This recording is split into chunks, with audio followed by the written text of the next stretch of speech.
کہ تسی کشمیر اوپر گل کرو پوری دیہڑ ایکشن کمیٹی نو روندے رہے جہاں جھوٹے منسٹر وہ ایکشن کمیٹی او بشامہ ایکشن کمیٹی نے تمہیں کیا کہا؟ ایکشن کمیٹی بنیادی حقوق کی بات کر رہی ہے. تم چور ہو، تم بےایمان ہو، اس لیے تمہیں وہ بات نظر آتی ہے. پھر کچھ ہمارے ممبران اسمبلی اٹھے، میں نام کسی کا نہیں لوں گا، میں پورے سسٹم کو ڈسکس کروں گا. وہ جس جماعت کا منسٹر یا ایم ایل اے ہے، انٹرویو آنے شروع ہو گئے، جناب آٹا اور بجلی جو ہم نے سستی کر کے دی ہے، سنا نا؟ اور خدا کے بندو، آپ کے سامنے 7 ماہ من سے مذاکرات کرتے رہے. مذاکرات جب کرتے تھے نا، ہنستے تھے آگے سے، وہ کس دنیا کی بات کر رہے ہو؟ ہم نے کہا ہم اسی دنیا کی بات کر رہے ہیں. ہمارے پاس ڈیٹا موجود ہے کہ آپ پاکستان کے ساتھ آج بھی 2 روپے 59 پیسے حساب کر رہے ہو، اور ہمیں کس طرح دے رہے تھے جو 1.5 سال پہلے کم سے کم 34 35 50 60 روپے آتا تھا. نہیں آتا تھا؟ کرتے کیا تھے؟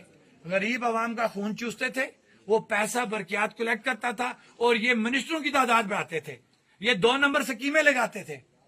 کیا اس میں کوئی غریب کا فائدہ تھا؟ اس وقت تو نہیں تھا. اب جب بجلی سستی ہو گئی، غریب کو ڈائریکٹ فائدہ ہوا، آٹا سستا ہو گیا، غریب کو ڈائریکٹ فائدہ ہو گیا. یہ فائدہ انہوں نے آپ کو نہیں دیا. میں الفن آپ کو کہتا ہوں، یہ انکار کر گئے تھے. اسمبلی جب ان کے ساتھ یہ 16 رکنی کمیٹی بیٹھی نا، تو باقی تو بھاگ گئے، آخر میں 2-3 رہ گئے. بھاگے کیوں؟ ہمارے سوالوں کا جواب نہیں دے سکتے تھے کیونکہ جھوٹے تھے. آواز دو، آواز دو، لیپا میں.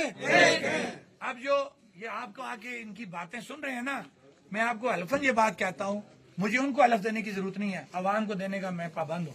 لیکن وہ بھی کیوں دوں کہ آپ کے سامنے دنیا ہر چیز دیکھ رہی تھی. ہمارے ان سے مذاکرات ہوتے تھے نا، سوشل میڈیا پہ آتا تھا. یہ ہمیں بجلی نہیں دے سکے. اس کے بعد ہمارے مذاکرات راولہ کوٹ میں ہوئے، نہیں دے سکے بجلی. جب عوام باہر نکلی، اپنے زور بازو حاصل کی نہیں کی. تو یہ آج کون ہوتے ہیں کہنے والے کہ جناب بجلی ہم نے دی ہے؟ کوئی بات سمجھ لگ رہی ہے؟ بجلی آپ نے اپنے زور بازو حاصل کی ہے. یہ کسی بھی صورت عوام کو سہولت نہیں دینا چاہتے تھے، اس لیے کہ سستی بجلی لے کے مہنگی بیچ کے عیاشیاں یہ کر رہے تھے. ان کی عیاشیاں بند ہو رہی تھیں، آٹے کے نام پہ یہ عیاشیاں کر رہے تھے. ہم نے ان کی وہ عیاشیاں روکی ہیں، ان کی دم پہ پاؤں آیا. پھر 12 مہاجر سیٹیں، جو ایک سب سے بڑا ڈرامہ ہے کہ آپ کے نوجوانوں کا حق